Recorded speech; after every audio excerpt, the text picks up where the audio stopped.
Hey folks, today I'm going to talk about the logical inconsistencies which are present in the philosophy and broader ideology of feminism.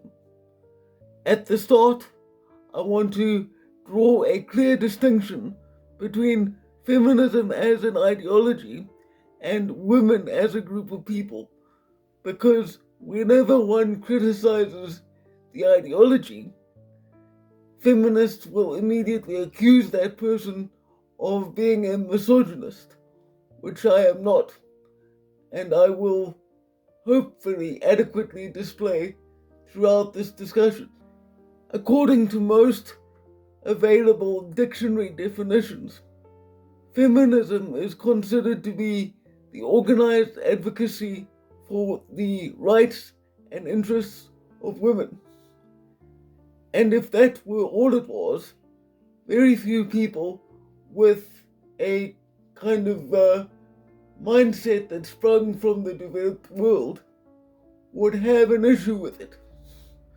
But if you spend any time at all talking to feminists or interrogating their activities and their attitudes, you can see that simply advocating for the rights and interests of women is far less than what they actually do, and in many ways, feminism in the Western world is directly counterproductive and detrimental to the general happiness of women. I hope to be able to explain why clearly so that a woman can see that she doesn't need to be a feminist in order to find meaning or fulfillment in her life. Feminists will often claim that all they want to do is empower women. And this would be great, except it's not true.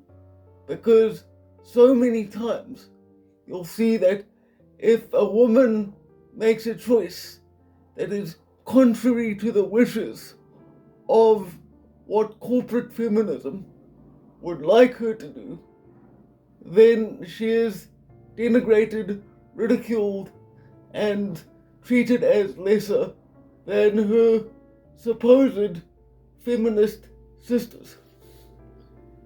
This is particularly true when it comes to the value of motherhood. Corporate feminism is disdainful and often outright hostile towards the idea of motherhood and women choosing willingly to be mothers.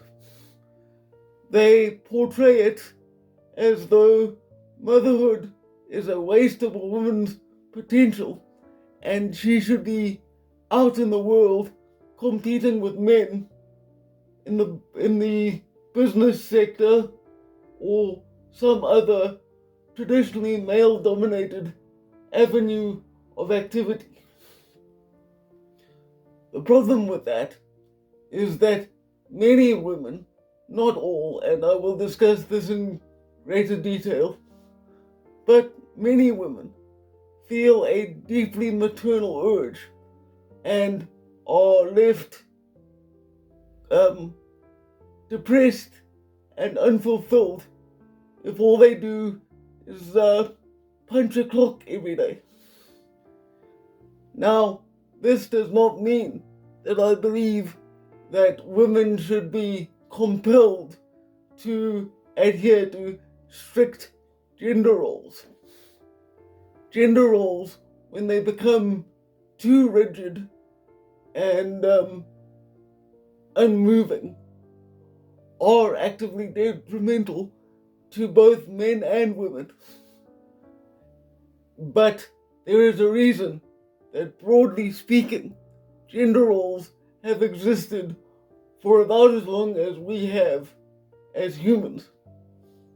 They've existed this long because, generally speaking, they work and they keep the species alive. Now, not every woman should be a mother, and particularly it's true that it's a really bad idea to force women who don't want to be mothers to raise children. That's not good for them, and it's not good for their children. But motherhood is nonetheless one of the most important and meaningful activities that any woman can engage in. And feminism has misled several generations of women at this point by implying that if they simply choose to be mothers and have children, that they are somehow missing out on something. Being a mother is probably the most important job a woman can take on, which is exactly why it should be done willingly and with the conscious awareness of how vital it is. Mothers, by definition, are literally creating future generations. So we want mothers to be happy, healthy, and actively participating in their own futures.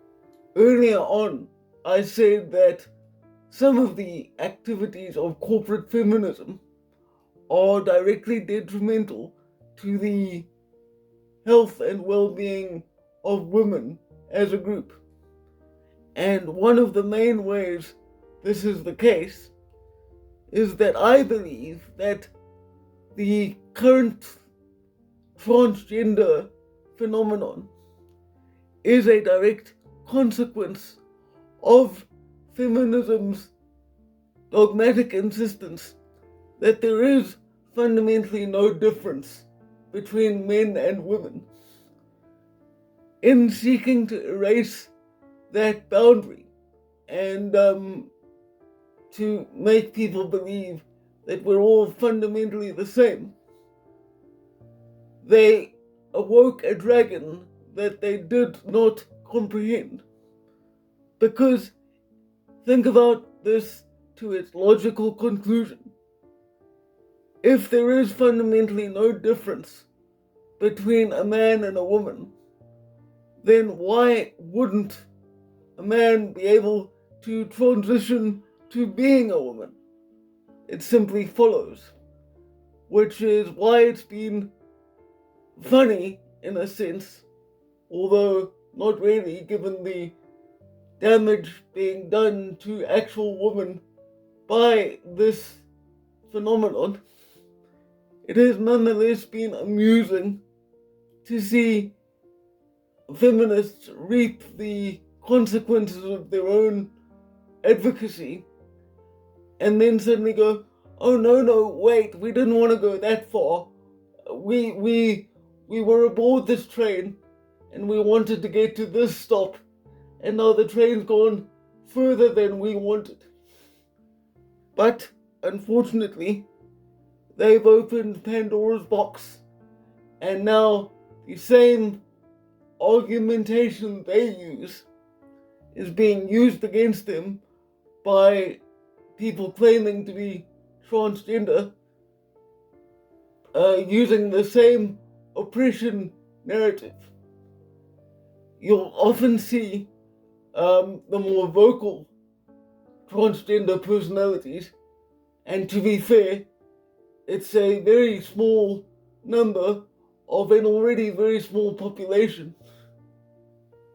But when, for instance, transgender athletes are criticized for participating in and dominating women's sports, they immediately claim victim status and that they were being discriminated against based on their physical identity, much like feminists have for decades. So, in that way, feminism has been actively destructive to the goals, wishes, and hopes of women. Another thing that really bothers me about feminism is that they like to claim a sort of social monopoly on the concept of the strong woman. I hate to break it to them. Well, not really, I actually quite enjoy it. But strong women have existed since well before feminism did as an ideology, and they will exist should the ideology itself ever disappear. Take, for example, nurses who are tasked with treating wounded soldiers. Now, if you think about a war zone, obviously the most dangerous aspect of a war zone is to be a soldier in combat and to face the risk of serious injury and death.